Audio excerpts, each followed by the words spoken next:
ফের খুন তৃণমূল কর্মী। এবার মুর্শিদাবাদে ভরতপুরে বাইক থামিয়ে শাসক কর্মীকে এলোপাথারি কোপ দুষ্কৃতীদের। ঘটনাস্থলে মৃত্যু তৃণমূল কর্মী ষষ্ঠী ঘোষের। প্রথমে ভাঙড়, তারপর মালদার ইংরেজবাজার, বীরভূমের সাঁইথিয়া, মল্লারপুরের পর এবার ভরতপুরে বাইক থামিয়ে শাসক কর্মীকে এলোপাথারি কোপ দিয়ে খুন করা হলো। পুরনো শত্রুতার জেরে এই হত্যা এমন অনুমান পুলিশের।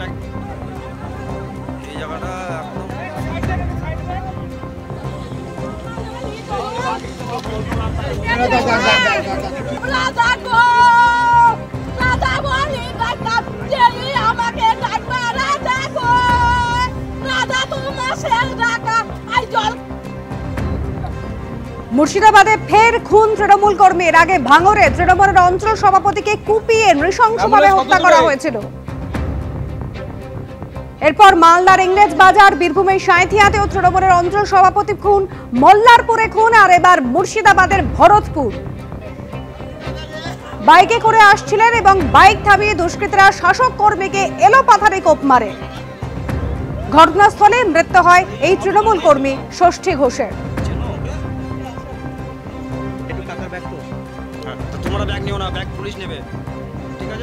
আমরা ফোন করছি, ফোনে ধরছি না। আমার দেওরকে বললাম ফোন করো, তো ফোনে ধরলো না। আমাদের পাশের বাড়ির একটা দাদাকে বললাম, তাও বলি ফোন ধরলো না। তারপরে শুনছে মার্ডার হয়ে গিয়েছে। চাষ করতো, একটা ছিল মিনে আছে, চাষবাস করতাম আমরা। কতজন ছিল কি ছিল সেটা কিছু জানি না। এসে দেখলাম যে ধারালো অস্ত্র দিয়ে কুপিয়েছে। ট্রাক্টরের টাকা তোলাতে, মানে চাষের টাকা, সেই টাকা তুলিয়ে ফেরার পথে তখন করে কুপিয়েছে। 3-4 বার অ্যাটাক হয়েছিল। বাড়িতে আগে টাকা চুরি করে নিয়েছিল, ধরাও পড়ে গিয়েছিল।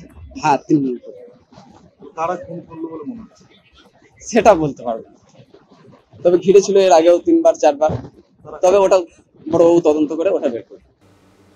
বাংলাভাষীদের ওপর হেনস্থার অভিযোগ নিয়ে সোশ্যাল মিডিয়ায় একটি ভিডিও পোস্ট করেছিলেন প্রাক্তন তৃণমূল সাংসদ পার্থপ্রতিম রায়। আর সেই ভিডিও ঘিরে তৈরি হয়েছে বিতর্ক।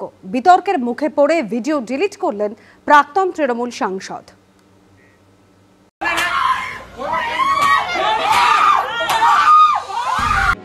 কোচবিহারের প্রাক্তন তৃণমূল সাংসদ পার্থপ্রতিম রায়ের পোস্ট করা ভিডিও ঘিরে নতুন বিতর্ক। একটি ঘটনার ছবিকে পোস্ট করে বাংলা ভাষীদের হেনস্থা করা হচ্ছে বলে দাবি করেন তিনি, কিন্তু বিতর্কের মুখে অবশেষে পোস্টটি ডিলিট করতে হয় তাকে। স্বীকার করেন ভিডিওটি বাংলা ভাষীদের উপর অত্যাচারের নয়।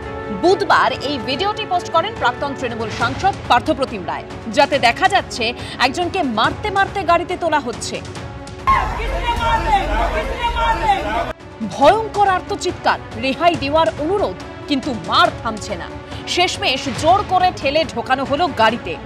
সোশ্যাল মিডিয়ায় এই ভয়ঙ্কর ভিডিও পোস্ট করেন প্রাক্তন সাংসদ ও তৃণমূলের মুখপাত্র পার্থপ্রতিম রায়।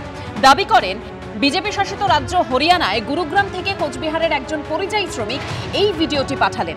সেখানে বাংলাভাষী কিছু মানুষকে বাংলাদেশি সন্দেহে অমানবিকভাবে পুরুষ মহিলা নির্বিশেষে হরিয়ানা পুলিশ তুলে নিয়ে যাচ্ছে। ধিক্কার জানাই।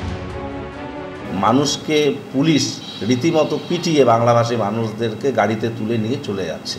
সেই ভিডিওটা পাওয়ার পর আমরা খানিকটা আতঙ্কিত হয়ে উঠে আমরা যথাযোগ্য জায়গায় জানাচ্ছি এবং নিশ্চিতভাবে যে অত্যাচার পরিযায়ী শ্রমিকদের উপর হচ্ছে, বিশেষ করে বাংলার শ্রমিকদের যারা বাংলা ভাষায় কথা বলে, এটা কখনো মেনে যাওয়া যায় না। কিন্তু এই ভিডিও বাঙালি পরিযায়ী শ্রমিকদের উপর অত্যাচারের নয় বলে দাবি করল রাজ্য বিজেপি। এক্সপোস্টে রাজ্য বিজেপির পক্ষ থেকে প্রাক্তন তৃণমূল সাংসদ পার্থপ্রতিম রায়ের পোস্টকে উল্লেখ করে লেখা হয়েছে, তৃণমূল কংগ্রেস দেশ জুড়ে অস্থিরতা তৈরির জন্য এনআরসি সম্পর্কে মিথ্যা তথ্য ছড়িয়ে দিচ্ছে। এরই মধ্যে বিতর্ক মাথাচাড়া দিতেই নিজের পুরনো বক্তব্য থেকে ডিগবাজি খান কোচবিহারের প্রাক্তন তৃণমূল সাংসদ পার্থপ্রতিম রায়। সোশ্যাল মিডিয়ায় তাঁর পোস্ট করা এই ভিডিওটি ডিলিট করেন।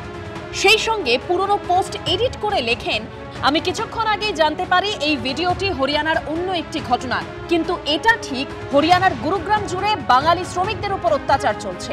পরিযায়ী শ্রমিকদের উপর নির্যাতনের অভিযোগকে সামনে রেখে যখন রাজ্য রাজনীতিতে ঝড় তুলছে তৃণমূল, তখন প্রাক্তন তৃণমূল সাংসদের প্রথমে এই ভিডিও পোস্ট এবং তারপর ডিলিট কি বিজেপির হাতে নতুন অস্ত্র তুলে দিল? শুভেন্দু ভট্টাচার্য, রাজীব চৌধুরী ও আশাবুল হোসেনের রিপোর্ট, এবিপি আনন্দ।